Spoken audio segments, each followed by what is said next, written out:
വസ്തുതകൾ ജനങ്ങളുടെ മുന്നിൽ വെക്കാൻ വേണ്ടിയിട്ടാണ് ഞാനിന്ന് മാധ്യമങ്ങളെ കാണാൻ തീരുമാനിച്ചത്. വയനാട്ടിൽ തന്നെ ഈ പ്രക്ഷോഭത്തെ ജനങ്ങൾ പൂർണ്ണമായും സ്വീകരിച്ചോ ഇല്ലയോ എന്നുള്ളതിനെ സംബന്ധിച്ചും മാധ്യമങ്ങൾ പലതരത്തിലുള്ള വാർത്തകൾ നൽകിക്കൊണ്ടിരിക്കുക. വാഹനങ്ങൾ തടയുകയും ജനങ്ങൾ ബുദ്ധിമുട്ടിലാവുകയും ചെയ്യുന്നു എന്നൊക്കെയാണ് പറയുന്നത്. ഇന്ന് വയനാട്ടിൽ ഈ ഹർത്താൽ നടത്താനുള്ള അടിയന്തര സാഹചര്യവും നമുക്കെല്ലാവർക്കും അറിയാം. പാലക്കാട് ഉപതെരഞ്ഞെടുപ്പിൻ്റെ പശ്ചാത്തലത്തിൽ പാലക്കാട് BJP വലിയ മുന്നേറ്റം ഉണ്ടാക്കുന്നു എന്നുള്ള വാർത്തകളുടെ അടിസ്ഥാനത്തിൽ അതിന് തടയിടാമെന്നുള്ള പ്രതീക്ഷയോടുകൂടിയിട്ടാണ് ഈ ഹർത്താൽ ഇന്ന് തെരഞ്ഞെടുപ്പിൻ്റെ തലേ ദിവസം വെച്ചിട്ടുള്ളത് എന്ന് സാമാന്യമായിട്ടുള്ള ബുദ്ധിയുള്ള എല്ലാവർക്കും മനസ്സിലാവും. വയനാട്ടിലും പാലക്കാടും ചേലക്കരയിലുമൊക്കെ ഉപതെരഞ്ഞെടുപ്പുകളിൽ CPM-ഉം കോൺഗ്രസിൻ്റെയും ഒക്കെ മുന്നണികൾ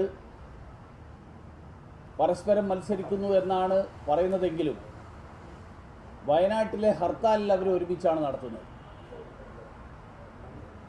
അതുകൊണ്ട് ഇന്ത്യ സഖ്യത്തിൻ്റെ ഈ തെരഞ്ഞെടുപ്പ് തന്ത്രം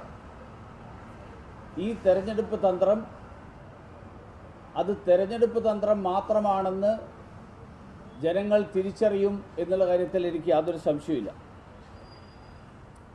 ഒന്നാമത്തെ കാര്യം, കേരളത്തിന് കേന്ദ്രത്തിൻ്റെ സഹായം നിഷേധിക്കുന്നു.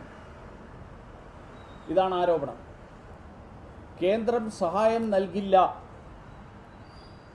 എന്ന് എവിടെയെങ്കിലും എപ്പോഴെങ്കിലും കേന്ദ്ര സർക്കാർ പറഞ്ഞതായിട്ട് ഞാൻ കേട്ടിട്ടില്ല. നിങ്ങൾക്ക് ആർക്കെങ്കിലും അറിവുണ്ടെങ്കിൽ അത് പറയണം.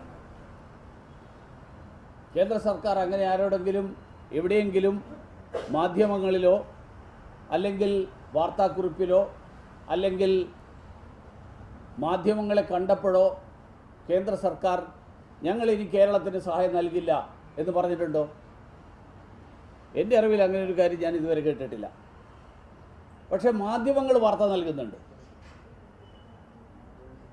കേരളത്തിന് ധനസഹായം നൽകില്ല എന്ന് കേന്ദ്ര സർക്കാർ പറയുന്നു.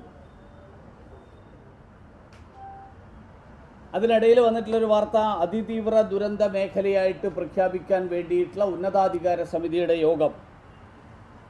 ആ യോഗം കൂടിയിട്ടില്ല. അത് ഈ മാസം തന്നെ കൂടി തീരുമാനം അറിയിക്കും എന്ന് കേന്ദ്രത്തിന് വേണ്ടിയിട്ട് ഹാജരായിട്ടുള്ള additional solicitor general ARL Sundaresan ഹൈക്കോടതിയിൽ പറഞ്ഞിട്ടുണ്ട്. കൊടുക്കില്ല എന്നല്ല പറഞ്ഞത്. എന്താണ് കേന്ദ്രം ചെയ്തുകൊണ്ടിരിക്കുന്നത് എന്നുള്ളത് വിശദീകരിച്ചു. ഇനി ഇത് സംബന്ധിച്ച് കേന്ദ്ര സർക്കാർ ഹൈക്കോടതിയിൽ കൊടുത്തിട്ടുള്ള സത്യവാങ്മൂലം ഒക്ടോബർ മാസം 17-ാം തീയതി കൊടുത്ത സത്യവാങ്മൂലം, ആ സത്യവാങ്മൂലത്തിലെ വരികൾ ഞാനൊന്ന് വായിക്കാം.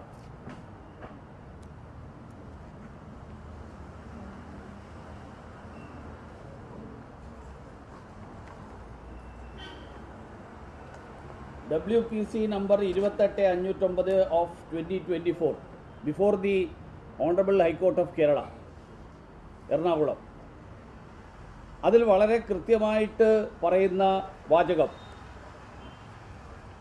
സംസ്ഥാന സർക്കാർ എന്താണ് പറഞ്ഞിട്ടുള്ളത് എന്നതിൽ വളരെ വിശദമായിട്ട് പറഞ്ഞിട്ടുണ്ട്, വളരെ വ്യക്തമായിട്ട് പറഞ്ഞിട്ടുണ്ട്. സംസ്ഥാന സർക്കാർ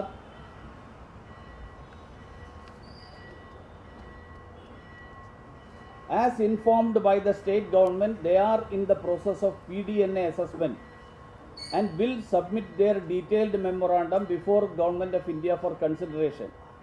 The PDNA report along with detailed memorandum is still awaited from Government of Kerala.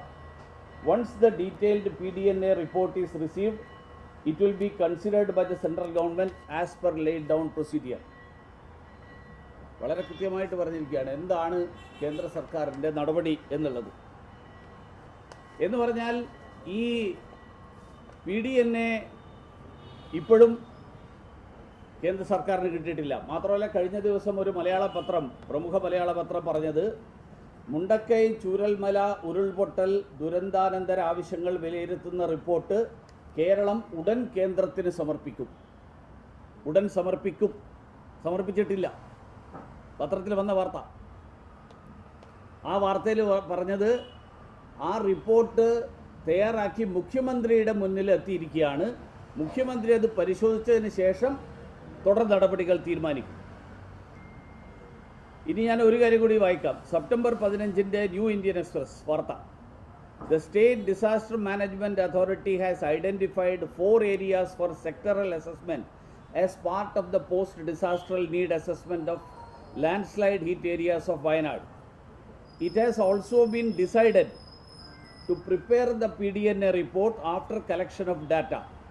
The report will present sector-wise damage. The cost estimate of the total damage will be included